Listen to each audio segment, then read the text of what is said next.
The rain had a way of washing away pretenses, leaving only truth in its wake. Sarah pressed her forehead against the cold bus window, watching droplets race each other down the glass, wondering if anyone would notice if she simply disappeared. At 42, she'd become invisible, not the dramatic kind of invisible that comes with tragedy, but the everyday kind that happens to women who give everything until there's nothing left to give. Her reflection stared back, hollow-eyed and unfamiliar, as the city lights blurred into watercolor streaks of amber and red. She almost missed her stop. The doors hissed open, and she stepped into the downpour without bothering to open her umbrella. What did it matter? The apartment waiting for her held only silence and bills she couldn't pay. Her daughter Emma's college acceptance letter sat on the kitchen table, a beautiful dream printed on expensive paper that might as well have been made of gold. Sarah had been working 3 jobs for 6 months, but it still wasn't enough. It would never be enough. The grocery store glowed like a beacon in the darkness. Sarah ducked inside, shaking water from her coat, and grabbed a basket. She had $12 until Friday, enough for bread, peanut butter, and maybe some apples if they were on sale. As she walked the aisles, she practiced the smile she'd wear when Emma asked about dinner. "I'm not hungry, sweetie. I had a big lunch." The lie came easier each time.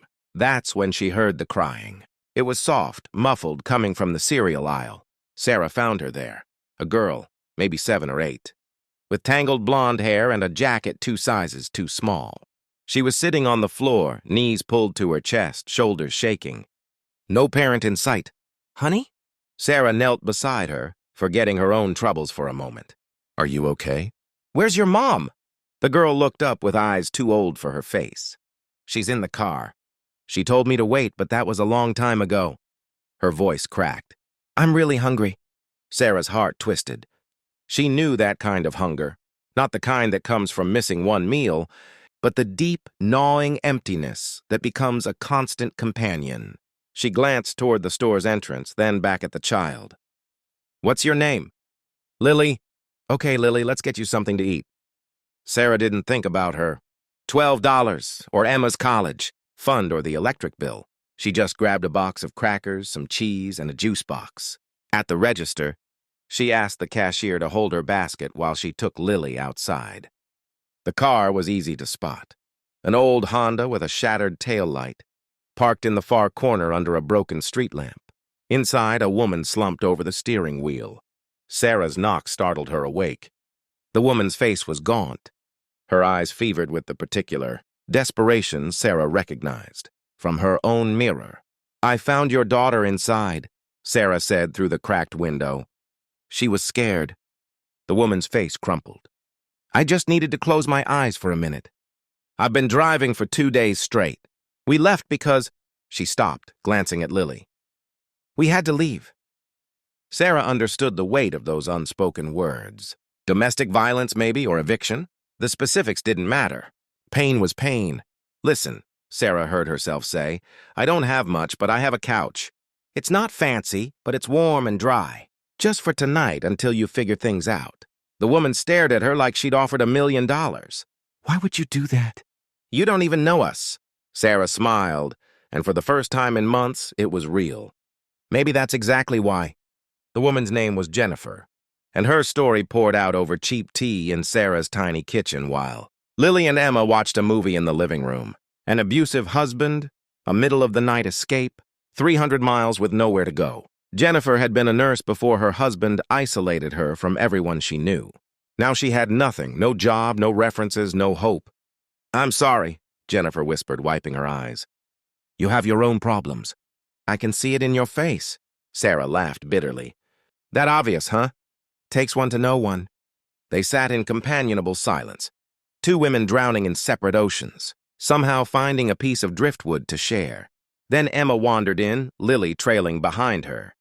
"Mom," Emma said, "Lily doesn't have any toys. Can she play with my old ones?" "The ones in the garage?" "Of course, sweetheart." As the girls disappeared, giggling, Jennifer shook her head. "Your daughter is special. You've raised her right." "I'm not sure about that," Sarah said. "I can't even afford to send her to college." She got into her dream school. Full scholarship for tuition, but room and board? She trailed off, the familiar shame rising in her throat. What school? State University. It's not Harvard, but to her it might as well be. Jennifer was quiet for a moment. Then she said, I know someone there. I used to know someone. Dr. Patricia Morrison, head of student services. We went to nursing school together before everything. She might be able to help with housing assistance. Sarah's heart stuttered. Really? I can't promise anything, but let me make a call tomorrow. That night, Sarah lay awake on the floor of her own bedroom, having given her bed to Jennifer and Lily. She stared at the ceiling, wondering what she'd done. She couldn't afford to help anyone. She couldn't even help herself.